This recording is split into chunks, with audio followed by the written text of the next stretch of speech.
Salah satu bocah dipukul sama Makoto yang dengan emosinya nanya, lokasi pabrik Nakasaki berada. Honjo nanya ke Yasuda, kenapa Makoto marah-marah? Dan dijawab kalau Makoto lagi bertengkar sama Izumi. Cuma gara-gara pacarnya itu ketiduran pas mereka nonton film action favorit Makoto. Akusuya mendengarnya, berkomentar kalau itu hal tol yang dijadikan alasan bertengkar. Pantatnya pun langsung ditendang sama Makoto yang masih emosi.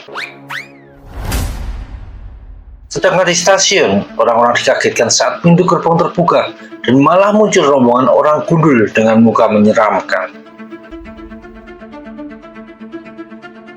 Di jalan sendiri dilewati rombongan motor dengan jaket pengendaranya berlogo tengkorak bertuliskan The Front of Armament.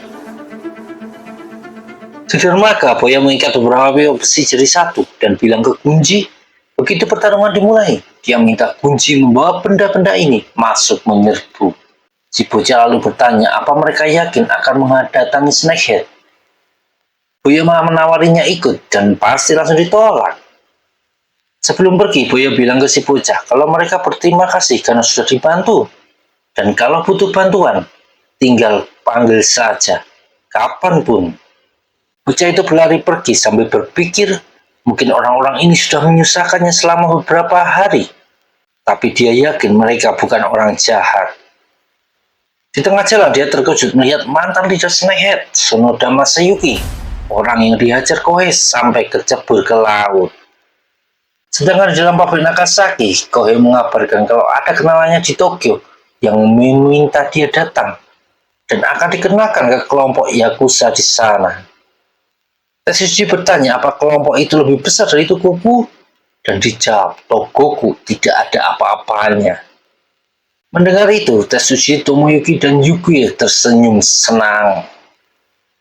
Kohei bilang setelah malam ini mereka akan segera ke Tokyo dan membubarkan Snakehead, membiarkan kisah mereka jadi legenda.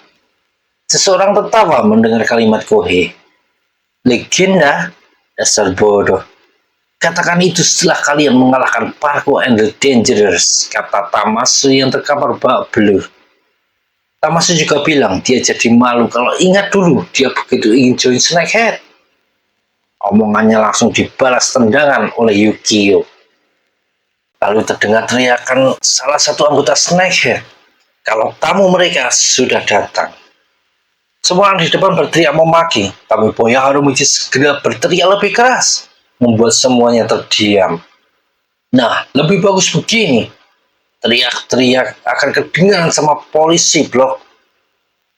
Rombongan Boya sampai ke depan pintu ruangan. Salah seorang bilang di sini tempatnya. Boya menanduk kepala orang itu dengan keras. Harusnya kau ngomong, silahkan masuk. Di dalam sudah banyak orang bersiap, begitupun para leader Snakehead, terutama sang bos. Selamat datang. Aku Kohei Jinai, ketua Snakehead. Boya melemparkan tongkat bisbol di tangannya dan langsung menancap di peti kayu sebelah muka Kohei. Dan kami adalah Parko and the Dangerous, bangsat. Kohei cuma tersenyum melihat kelakuan Boya Harumichi, lalu mereka melemparkan Tamasu ke depan. Boya segera datang menghampiri, tapi Tamasu bilang kalau dia baik-baik saja dan minta maaf karena lagi-lagi membuat yang lainnya terpaksa datang masuk ke jebakan musuh. Boya ngomong justru gara-gara Tamasu semuanya malah lebih cepat selesai. Kohei mencabut tongkat bisbol yang dilempar Boya tadi dan menyuruh mereka berlutut serta mengakui kekalahannya. Di luar ada Gunji yang lagi bersiap dan tahu-tahu muncul Seton, Hideyoshi, Yorisaki, dan Masa yang semuanya juga babak belur. Hideyoshi masih marah dan bilang akan balas dendam malam ini. Tapi Gunji mengabarkan strateginya untuk menunggu tanda dimulainya penyergapan. Di dalam gedung, Boya tertawa mendengar dirinya disuruh berlutut bahkan sebelum pertarungan dimulai. Boya memprovokasi dengan bertanya apa Kohei terlalu takut bertarung sendiri melawannya. Lalu dia menoleh ke arah kerumunan. Kelihatannya bos kalian ini terlalu pengecut untuk duel 1 lawan 1. Yuki dan Tomoyuki kesal mendengarnya, tapi Boya belum berhenti. Apa para leader Song ini benar kuat? Atau cuma pengecut yang tidak bisa bertarung? Tamasuke tertawa keras seiring dengan kerumunan orang banyak mulai berbisik-bisik. Tetsuji maju dan menenangkan Kohei, bilang kalau urusan begini tidak harus bosnya turun tangan sendiri. Yukio minta buat dia saja yang maju, tapi Tomoyuki lebih dulu menyerobot. Disambut sama Tatsuya Bito yang bilang agar Tomoyuki melepaskan kacamatanya daripada kena ke matanya sendiri. Kerumunan jadi membentuk lingkaran dengan Tatsuya dan Tomoyuki ada di tengah mereka. Di tempat lain ada Kiko yang memegang logo PED, singkatan dari Parko and the Dangerous buatannya Parko. Dia bergumam, kalau namanya diganti jadi Kiko and the Dangerous, mungkin akan lebih baik. Bersama Teru dan Kokubo juga buntak. Kelimanya meski babak belur dan dipenuhi perban, memaksa buat pergi ke pabrik Nakasaki.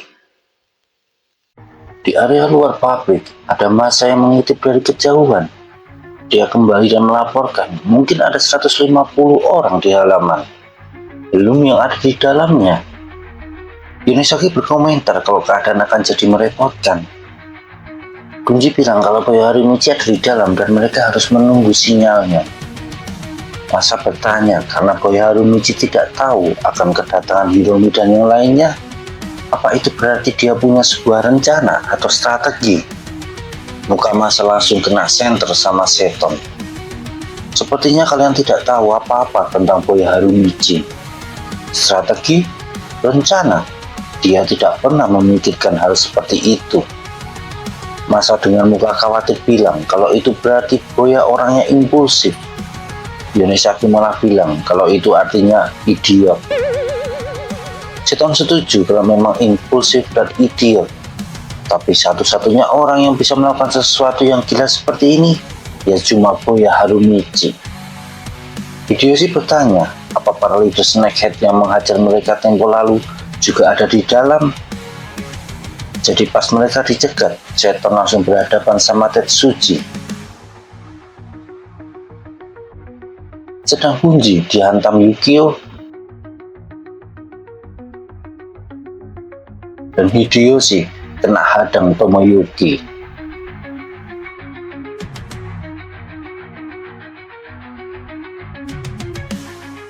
Bunji cemas dan berharap Boya tidak lengah karena para leader ini kuat. Di dalam gedung, pertarungan Tatsuya lawan Yukio belum mulai. Tatsuya kembali bilang agar Yukio melepas kacamatanya supaya tidak kena mata. Tapi Yukio menjawab buat berhenti ngomong dan mulai saja. Cuma tak diduga, Yukio malah mengeluarkan tongkat dan menghantam kepala Tatsuya. Setelah jatuh pun, Yukio tidak berhenti dan terus menghajar. Tak terhitung pukulan yang masuk ke badan dan muka Tatsuya sampai tergeletak berdarah.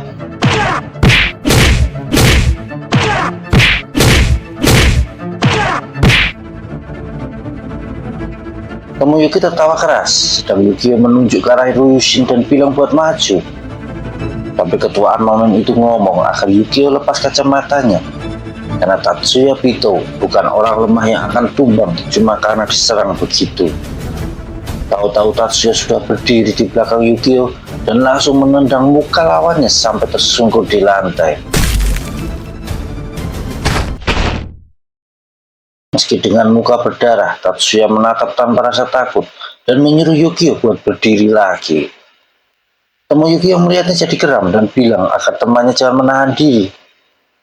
Ryushin menyauti Tomoyuki jangan cerewet, lebih baik maju melawan dirinya. Yukio maju dengan emosi tapi dihentikan sama Tetsuji. Kelemahanmu itu gampang emosi. Kalian sama-sama petinju, tunjukkan siapa yang lebih baik dalam bertinju. Tamasuke malah cemas karena dia yang ngasih tahu kalau Ryushin petinju, sedangkan Bito adalah karateka. Karena itu mereka berdua sangat kuat dan tak bisa dikalahkan. Boya lalu bertanya apa yang dikatakan Tamasuke tentang dirinya. Dan dijawab dengan perlahan, kalau orang-orang di PED bilang Boya adalah senjata andalan, tapi Tamasuke berpikir kalau itu cuma guyonan saja. Jelas Tamasuke langsung kena hajar sama Boya. Tapi Tamasuke masih beralasan karena selama ini yang dilakukan Boya cuma minum susu dan mencret-mencret. Dia ngasih pijatan keras ke Tamasuke dan berteriak ke Ryushin juga Tatsuya agar cepat menyelesaikan pertandingan pembukaan ini. Tapi Tomoyuki malah berhasil memukul muka Ryushin. Boya jadi mengomeli Ryushin, begitupun Tatsuya yang masih belum juga selesai. Lalu Tetsuji ngomong jangan berisik, karena setelah yang dua ini selesai, dia akan meladeni Boya sambil menyebutnya monyet. Boya Harumuchi cuma bisa menahan amarah sambil melampiaskan ke Tamasuke. Tak jauh dari situ terdengar suara rombongan motor mendekat. Hideyuki dan yang lainnya langsung berdiri dan berteriak kalau armamen sudah datang. Yonesaki tidak melihat seton yang rupanya sudah berlari maju lebih dulu.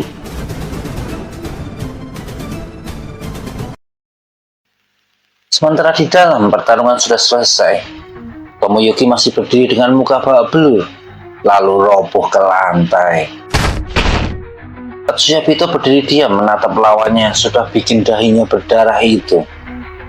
Begitupun Yukio, dia tersungkur di lantai sambil muntah darah. Dengan susah payah mencoba berdiri. Aku akan gabung ke Yakuza. Tidak mungkin kalah sama orang sepertimu. Gelutu Yukio dengan kesal. Leader Snakehead itu berhasil berdiri dengan sempoyongan dan bahkan linglung tidak tahu posisi Ryushin. Ketua armamen melempar jaketnya menutupi kepala Yukio dan mengatakan kalau Yukio sudah kalah.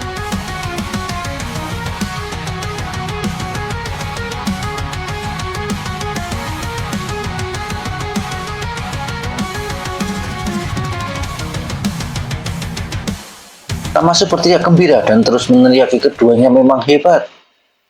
Boya yang risih melihat Tamasuke langsung ngasih pijatan ngilu ke Tamasuke. Kerumunan Snakehead mulai berbisik-bisik cemas melihat pihak lawan ternyata cukup kuat. Tapi Kohei menenangkan dan ngomong kalau ini bukan masalah besar.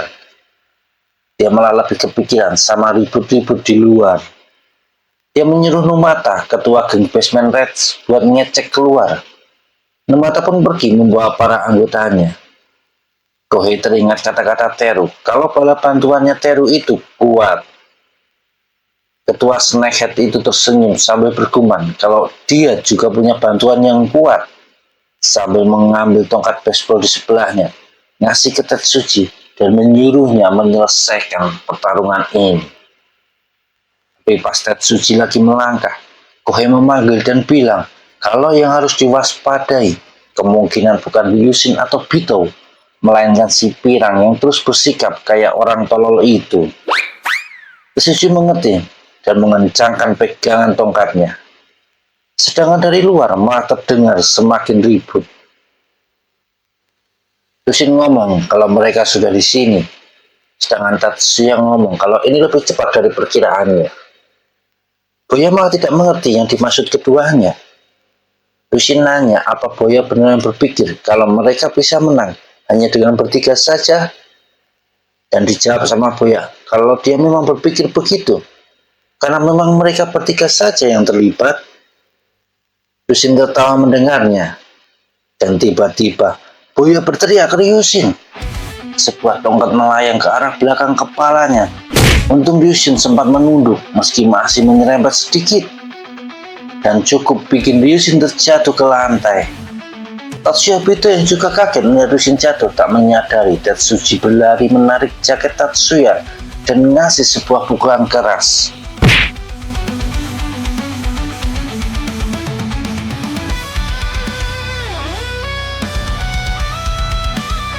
Boya maju dengan emosi. Tetsuji sudah bersiap dan melayangkan tinju ke arah lawan yang datang mendekat. Tatsuya cemas melihatnya, tapi tak disangka. Meski emosi, Boya berhasil menangkap tinju Tetsuji. Kau yang memukulku kan? Bahkan Boya bisa menggeser lengan Tetsuji ke samping, lalu menghantamkan kepalanya ke dahi orang besar itu. Tetsuji tersungkur ke lantai. Dia berjongkok dan memegangi dahinya yang berdarah. Lalu tahu-tahu Boya sudah ikut berjongkok. Kau memukulku dari belakang kan? Aku tak akan membiarkanmu lolos dengan mudah. Di belakang, Tamasu membantu Ryushin dan Bito Tatsuya berduduk. Beruntung mereka berdua masih baik-baik saja. Lalu Tamasu melihat kagum ke arah Boya yang mengungguli Tetsuji. Dia bergumam, siapa sebenarnya Boya ini? Ryushin cuma bilang, kalau orang itu idiot. Sedangkan Tatsuya menambahkan, meski begitu, baik dirinya dan si bodoh ini tidak sebanding sama Boya Harumichi. Terlihat Ryushin kesal disebut bodoh sama Tatsuya. Tamasu tercengang mendengar pernyataan kedua orang ini barusan. Tiba-tiba ada anggota Hakuka yang berlari masuk dan laporan kalau ada rombongan yang menyerang mereka. Dia yakin itu bala bantuan buat PAD. Kohei kesal pas dikasih tahu kalau jumlah penyerang cuma sekitar 50-an, sedangkan pasukan mereka hampir 4 kali lipat jumlahnya. Tapi bocah Hakuka itu ngomong, kalau setiap orang dari mereka itu sangat kuat. Kohei menyuruh Sekiguchi, ketua Akademi Eren, buat mengatasi situasi di luar. Namun pas tidak melihat, ternyata Tetsuji malah sudah terkapar di lantai. Tamasu sampai melongo melihat Boya berhasil merobohkan leader terkuat di Snakehead itu. Boya dengan santai maju mendekati Kohei dan nanya, kenapa mengirim keluar para penonton, padahal dia baru mau pamer kekuatan.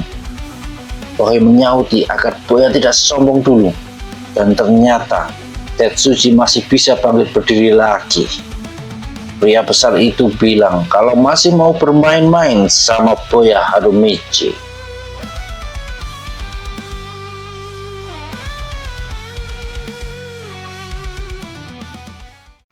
Tapi kembali si badan besar Tetsuji kena hantam pukulan keras Boya. Bahkan sampai melayang dan terpental jatuh ke lantai. Boya Harumichi berusaha mendekati Tetsuji yang terbaring di lantai. Kita bisa melakukan ini seharian, tapi tidak akan mengubah apapun. Kau tidak akan bisa mengalahkanku, kata Boya. Terlihat Tamasu baru paham betapa kuatnya si Boya Harumichi ini. Orang yang selalu bertingkah tolol di dekatnya. Kembali para Snakehead merasa cemas melihat Tetsuji dikantongin sama si Pirang. Sama juga dengan Kohei.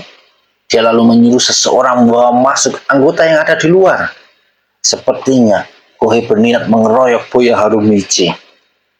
Tamasu yang menyadari hal itu langsung mendekat ke arah Boya dan bilang kalau mereka akan dikeroyok.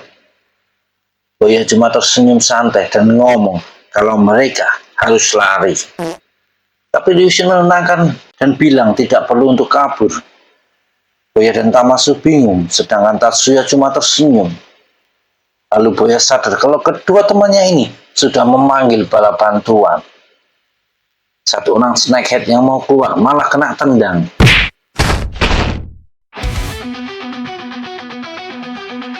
Kemudian masuk Kosutigen, salah satu anggota armamen yang lapor ke Ryushin kalau di luar sudah bersih. Diikuti para anggota armamen lainnya masuk ke dalam satu persatu.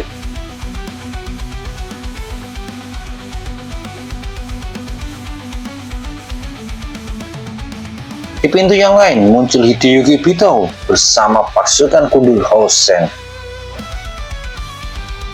Dan satu pintu lagi ditendang sampai copot sama Seton. Menyusul Yasuda yang ngomel-ngomel ke Boya, kenapa tiba-tiba menghilang tanpa kabar. Dan muncullah bocah-bocah tangguh dari susuran. Boya tertawa dan mengatai mereka terlalu senggang bisa sampai ke sini. Tinggallah Kohei yang tidak percaya kalau lawan mereka akan membawa orang sebanyak ini. Dia bergumam kemana para anggotanya dan dijawab Hiromi kalau para pengecut di luar sudah kabur semua dan yang tersisa cuma Kohei sendiri. Muka ketua Snakehead itu jadi pucat dan langsung muncul di pikirannya kalau dia sudah kalah. Padahal tadi pasukannya ada 200 orang. Kohei dikagetkan sama Tetsuchi yang masih sadar, meski dengan terbaring di lantai dengan muka babak belur.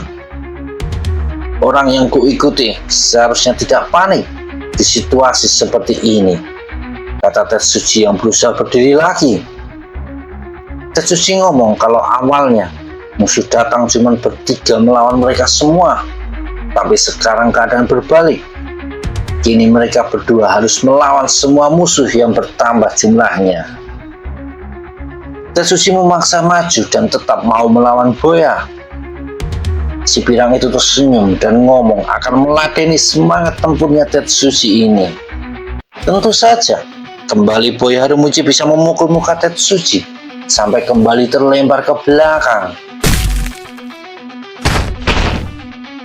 Tapi, dengan susah payah Tetsuchi berusaha berdiri lagi, berjalan maju sempoyongan sambil bergumam kalau dia belum kalah. Kohei mendekat dan menahan badan Tetsuchi. Dia bilang kalau ini sudah cukup. Kalau dilanjutkan lagi, Tetsuchi bisa game over. Kohei ngomong kalau dia yang akan membereskan sisanya, lalu menyuruh seseorang membawa Tetsuchi ke rumah sakit. Boya berkomentar kalau Kohei sudah menemukan seseorang hebat yang dipanggil brother, yang terbaik. Dan karena aku harus menceritakan kelanjutannya, berarti aku harus melakukan yang terbaik juga. Ayo, 1 lawan 1 atau maju semuanya sekalian. Yang manapun, aku tidak akan tumbang dengan gampang, kata Kohei Jinai. Tapi Boya malah bilang kalau bukan mereka yang akan menghadapinya. Lalu terdengar seseorang dari belakang kerumunan Hosen minta dikasih jalan. Boya ngomong ke Kohei, yang harus kau lawan adalah mereka. Kohei Jinai terkejut melihat Teru, Parko, dan Kiko datang, meski dengan muka babak belur dan badan dipenuhi perban.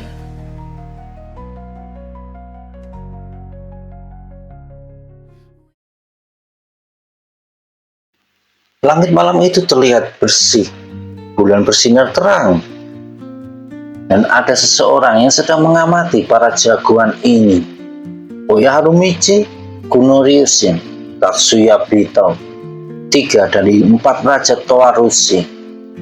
Lalu ada Murata Juso, meski sering berada di balik layar, tapi di armamen ini, dia orang yang paling direspek sama Ryushin. Ada lagi sama Jimaki Ichi, dia bersama Juso keluar armamen pas dipimpin Kuno Hideyomi. Tapi begitu Ryushin melanjutkan generasi keempatnya, Samejima dan Juso pun bergabung lagi. Rupanya yang sedang mengamati adalah Ando dari Kurotaki, yang entah bagaimana bisa tahu kejadian di sini.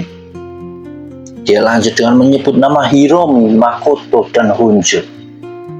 Tapi pas menyuruh Nakajima ikut mengamati, malah si muka tua ini lagi kencing di sebelahnya.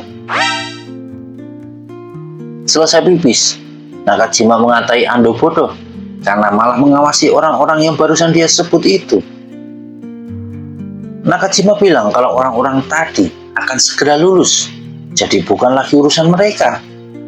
Di situ Ando mengerti kalau Nakajima ingin melihat orang-orang di generasi mereka. Dimulai dari rombongan susuran, Hideyoshi, Gunji, Yunisaki, dan Masa. Yang mana Ando ini sama Masa sudah jadi rival sejak dulu, bahkan sejak mereka masih bocil. Lalu The Next King susuran yang mengalahkan Magdal Hideyoshi dan jadi topnya kelas 1, Hanazawa Saburo. Nakajima penasaran, sekuat apa seton ini? Karena jelas nanti pas dia memimpin Kurotaki, maka seton dan kawan-kawanlah yang akan memimpin susuran. Lanjut ke rombongan Hosen, Ando menunjukkan seorang murid kelas 1 dengan perban di dagu. Bocah yang digadang-gadang akan jadi bos Hosen berikutnya, Kanayama Joe alias King Joe. Nakajima tertawa dan mengatai King Joe bermuka tua, tapi Ando mengingatkan kalau Nakajima pun sama. Di rombongan armamen, Ando mendapat info kalau ada anggota baru yang dikatakan cukup tangguh, tapi Ando tidak tahu yang mana. Nakajima berjalan pergi dan ngomong kalau mereka cepat atau lambat akan segera tahu tentang orang tersebut. Setidaknya sekarang dia sudah tahu muka Seton dan Kingjo. Boya Harumichi juga mengajak semuanya buat pulang. Tamasu bertanya apa tidak menunggu sampai selesai, tapi Boya ngomong kalau mereka sudah menyelesaikan tujuan awal datang ke kota ini. Tatsuya pun mengajak rombongannya pulang. Begitu juga dengan Ryushin. Kembali Tamasu nanya ke Ryushin dan dijawab kalau sekarang sudah terserah keempat orang yang masih ada di dalam. Tamasu terdiam sebentar, lalu dia pun ikut pergi. Tak berapa lama keluar Teru. Lalu ada Kiko yang membantu Parko berjalan. Terlihat muka Parko malah bertambah luka baru. Sedangkan di dalam ada Kohei yang terdiam sendirian. Rupanya tadi mereka menyelesaikan urusan dengan duel 1 lawan 1 diwakili Kohei dan Parko. Yang sudah jelas Parko kalah karena dia masih dalam kondisi yang tidak mungkin untuk bertarung. Teru bilang kalau Kohei menang dan dia bebas melakukan apapun yang diinginkannya. Tapi satu hal, kau pikir kami meninggalkanmu? Kau salah. Dan karena alasan itu kau mau gabung ke Yakuza? Lakukanlah. Tapi aku tahu bukan itu yang benar-benar kau inginkan. Kami semua sudah menemukan tujuan dan bekerja keras demi hal itu. Sedangkan kau tidak. Selama kau tidak mau melihat masa depan dan masih bertingkah kayak bocah yang ngambek. Teru menceramai sahabatnya yang cuma bisa terdiam. Lalu maju Kiko yang mengingatkan tentang obrolannya dengan Kohei. Waktu itu tabungannya baru 40.000 yen, tapi sekarang sudah hampir 700.000 yen. Yang berarti sebentar lagi impian Kiko memiliki truk akan terwujud. Yang kaget malah Parko karena sudah jauh mengungguli tabungan miliknya. Lalu ketiganya berbalik pergi. Tapi sebelum itu Teru kembali bilang kalau Kosuke akan bebas bulan depan. Mereka akan menjemputnya dan mengajak Kohei ikut juga. Dan Teru pun pergi tanpa menunggu jawaban Kohei. Bos Snakehead itu cuma bisa malu mengingat semua yang sudah dilakukannya. Tapi kini ketiganya masih menganggap dirinya sahabat. Setelah berdiam diri, Kohei pun berjalan keluar gudang. Keadaan sepi, tidak ada satu orang pun. Dia menatap bulan purnama sambil bergumam minta maaf ke Kyosuke kalau dirinya tidak akan bisa datang menjemput. Kohei merasa malu dan berpikir buat keluar kota bersama Tetsuji saja, mencari tujuan yang tadi dibicarakan sama Teru. Tapi tiba-tiba sesuatu menghantamnya dari belakang. Kohei bersandar ke tembok sambil memegang di bagian belakangnya yang terasa sakit. Dan betapa kagetnya dia melihat tangannya berlumuran darah. Di situ malah ada Sonoda, mantan Snakehead yang Kohei hajar sampai tercebur ke laut. Di tangannya sudah memegang pisau yang tadi dia tusukkan ke pinggang Kohei. Gawatnya, dia kembali maju dan menusuk perut Kohei 2 kali. Dengan sisa tenaganya, Kohei mendorong dan melemparkan Sonoda ke samping. Sonoda terjatuh ke tanah dan malah panik sendiri menyadari perbuatannya barusan. Kohei menyadari kondisinya gawat dan harus segera mencari pertolongan. Dia terus berusaha bergerak sambil memegangi lukanya.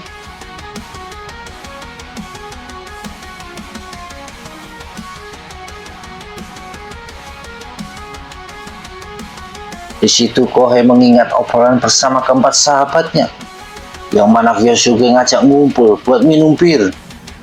Kohei ingat kejadian itu ada kegilaan yang menyenangkan yang dilakukan bersama para sahabat-sahabatnya. Lalu terlihat Kohei terkapar di tanah sendirian.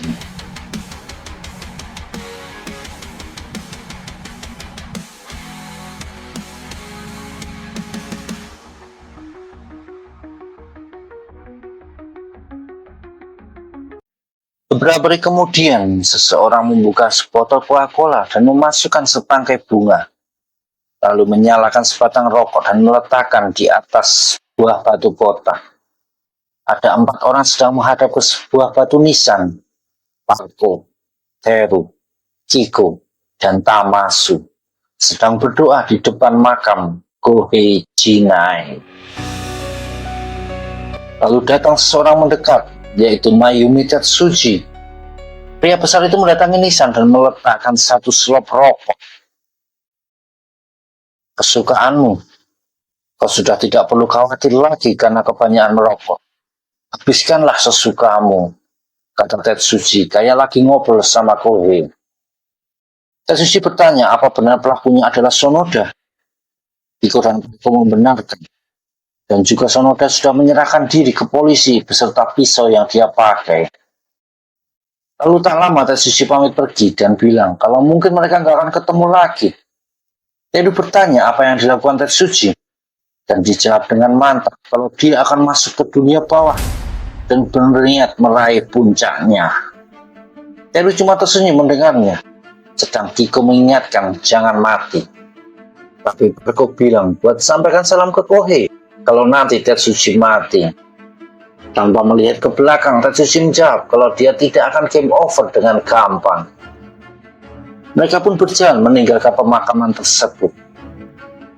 Dan seminggu kemudian sudah tidak ada kabar dari Tetsuji. Sedangkan Teru dan yang lainnya menyibukkan diri bekerja. Itu yang sedang diceritakan Tamasu ke Yasuda sekarang. Dia merasa semuanya sudah berubah, tidak sama lagi. Kemudian Tamasu memutuskan buat mampir ke susuran dan berbagi cerita bersama Yasuda ini. Yasuda menyaut kalau dia juga menyadarinya, sambil salah menyebut nama Tayasu dan langsung dibenarkan kalau namanya Tamasu. Yasuda bilang, sudah 2 bulan sejak kejadian dengan Snakehead. Dan di susuran pun sudah banyak yang berubah. Hiromi dan Honjo sudah jarang ngumpul di rooftop. Sedangkan Makoto malah jarang datang ke sekolah. Dan Akutsu sibuk nyari kerja. Bito Tatsuya tidak ada kabarnya. Dan gosip terdengar kalau Ryushin akan pensiun dari Armament. Lalu ada suara memanggil nama Tayasu Tsuyoshi yang adalah setan. Tamasu berdiri kesal dan memaki. Setan mengatai kalau Tamasu ini cukup songong kalau berhadapan sama orang-orang seusianya. Datang lagi Kunji yang juga memanggil dengan nama Tayasu Tsuyoshi, bahkan menggoda dengan menawarinya wortel. Lalu setan pun terlibat obrolan tadi dengan Yasuda dan Tamasu. Dia berkomentar kalau ini adalah permulaan dari akhir generasi orang-orang yang barusan diobrolkan. Kunji menambahkan kalau kematian Kohei memang ngasih efek yang dalam. Setan bilang lagi kalau mereka semua mungkin kepikiran tentang kelulusan yang sebentar lagi. Dan satu-satunya yang tidak terkena dampak adalah lalu lewatlah Boya Harumichi yang berlari dengan heboh bersama Sagawa. Tamasu menyapa dan Boya langsung menyadarinya, tapi lupa namanya. Tamasu nanya, kenapa Boya terburu-buru begitu? Si pirang ini menjelaskan kalau ada bangunan baru di dekat sekolahan yang ternyata adalah kos-kosan mahasiswi. Dan hari ini banyak yang udah datang ke kosan tersebut. Dan itu semua adalah info hasil penyelidikannya Sagawa. Lalu keduanya segera kembali berlari pergi. Ya sudah bergumam tentang akhir dari generasi Boya dan yang lainnya. Tapi dia langsung sadar kalau itu berarti akhir satu generasi berarti awal generasi lainnya, lanjut setan. Di tempat lain, ada Hideyoshi sedang ngobrol sama Masa tentang Kingjo dari Hosen. Masa ngasih tahu kalau Kingjo ini datang dari luar kota. Dan di antara anak kelas 1 Hosen, dialah yang jadi topnya. Lalu tahu-tahu di depan mereka ada Nakajima dan Ando.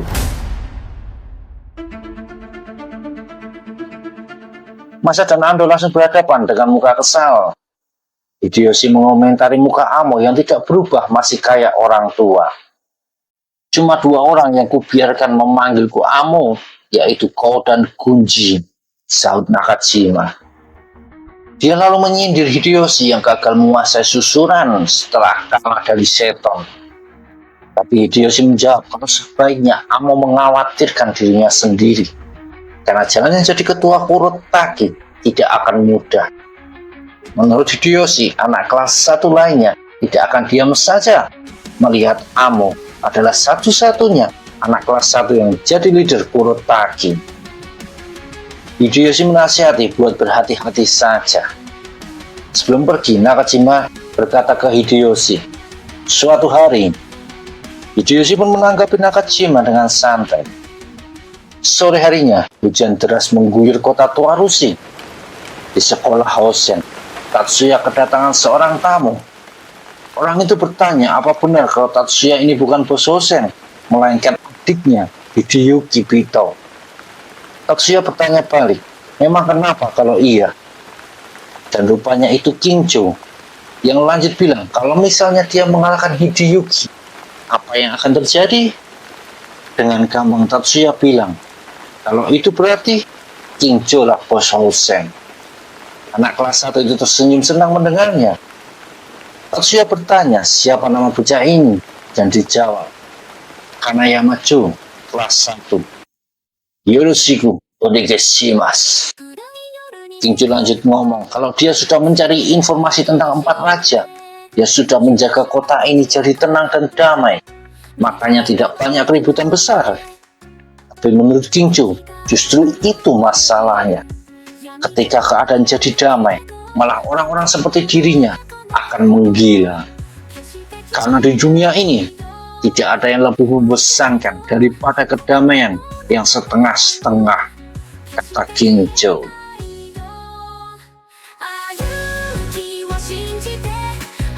Oke brothers, akhirnya selesai juga bagian cerita tentang Fargo and the Dangerous. Tapi bukan berarti ceritanya sudah tamat atau selesai. Masih ada kisah-kisah lainnya tentang Boy Harumichi yang tidak kalah serunya. Terima kasih buat kalian yang sudah selalu support. Sehat selalu, digampangkan rezekinya dan dientengkan jodohnya dimanapun kalian berada. Buat yang baru mampir, jangan lupa buat di subscribe dulu, di like dan di komen. Akhir kata dari saya, arigatou gozaimasu dan sampai jumpa di video selanjutnya.